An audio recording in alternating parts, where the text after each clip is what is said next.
Hello everyone and welcome. In this video, we're going to explore the sequence function in Excel. The sequence function is a powerful tool that allows you to generate dynamic number sequences instantly. Let's dive in and see what it's all about. So, what exactly is the sequence function? It's a dynamic array function that generates lists of sequential numbers in rows or columns. It creates number sequences automatically, and it also works with dates and times. And the best part is, it updates dynamically whenever the parameters are changed. Let's take a look at the syntax of the sequence function. The formula is equals sequence, rows, columns, start, step. Only the rows parameter is required, so you must specify how many rows you want to generate. All other parameters, columns, start, and step, are optional with default values.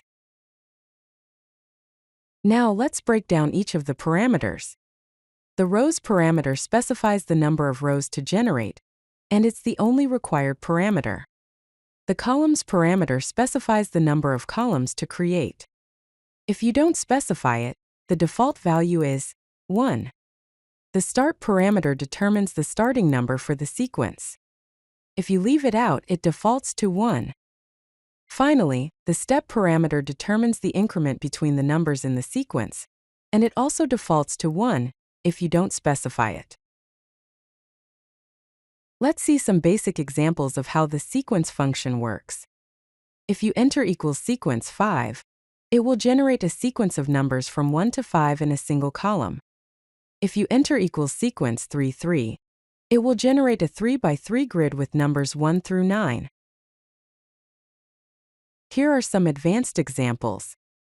If we use equals sequence 5, 1, 10, 5, the function will generate a sequence of 5 numbers, starting from 10 with an increment of 5. The result will be 10, 15, 20, 25, and 30. If we use equals sequence for 1, 100, negative 10, the function will generate a sequence of 4 numbers, starting from 100 with an decrement of 10. The result will be 100, 90, 80, and 70. Now let's see how we can use the sequence function with dates. If you enter equals sequence 7, date 2024 1, 1, 1, the function will generate a sequence of 7 consecutive days, starting from January 1st, 2024.